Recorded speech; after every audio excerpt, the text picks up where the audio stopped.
Hey y'all, thanks for watching today. We are going to be tackling how pricing happens.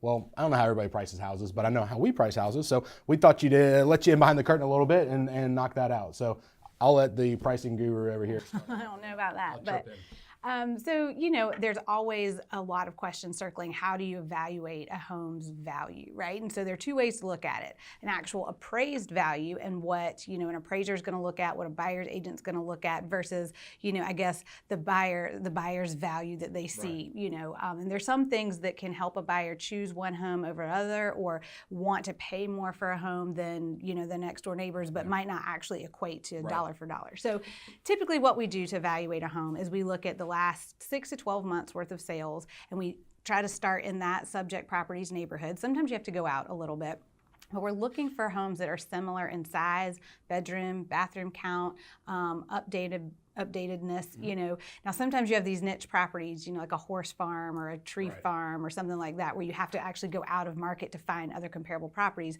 But at the end of the day, it really is looking at other similar houses like yours that have recently sold and looking at how many days they were on the market, what they were asking, and what they ultimately sold for, and any concessions that seller made for the buyer. So break that down a little bit.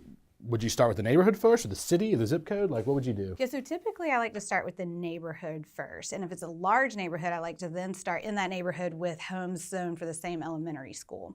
I just find that helps.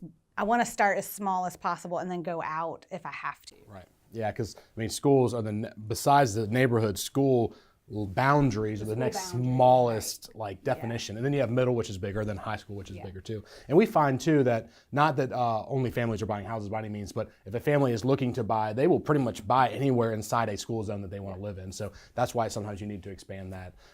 And like she was saying earlier, heated square footage is the way that we do it. And it can seem a little counterintuitive. It can seem a little stupid, to be honest with you, because it's heated, by the way, heated square footage. But let's say you have a kick behind back deck and a huge backyard with a fire pit and a pool and a wrought iron fence out front. How would you price that? So I would say first we use heated square footage as the baseline for valuations, right? But then certainly you can make adjustments for pools and decks and all of that kind of stuff. But what people tend to realize is that you don't get a dollar for dollar return. So if you spent $30,000 in your backyard, you might only get about a $15,000 to $18,000 adjustment for it. So you're going to get some money for it, but it's not typically a dollar for dollar return. Yeah, and unfortunately, guys, painting your walls doesn't bring any money. So it helps with the sellability, because if you have the same house next to the other house that's exactly the same, but yours is painted nicer or you have a bigger yard or whatever, the sellability is there where people might want to buy yours. Right, like a buyer might see more value in your home and want to buy it quicker and give you closer to what you're asking because your house is clean, smells good, been painted, and have fresh flowers out in the front yard, but they're not necessarily going to pay you $10,000 more than your neighbor just because you've had that done. Yeah, so we get that a lot. So, pricing overall is not a evil science. It should be able to be proved to you on paper.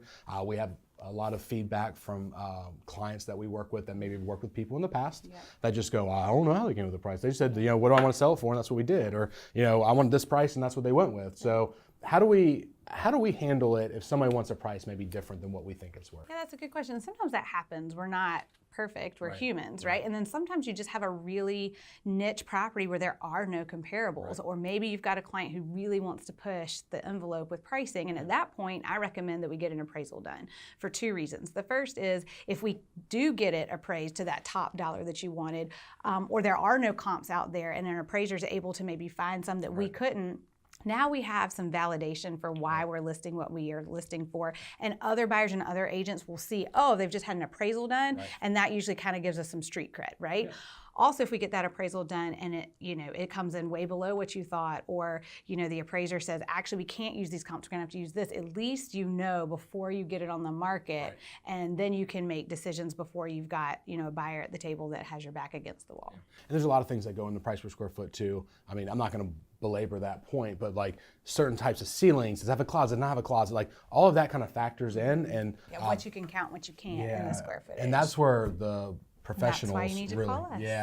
really get a leg ahead, because we can do some things. We can market it certain ways that maybe not be a detriment to your bottom line. So as always, thanks for watching. Find this on our blog, our YouTube page, find it anywhere, and make sure to follow us on Instagram and Insta Story. We have a really good time because it's not just about selling houses, it's about having fun while we're doing it.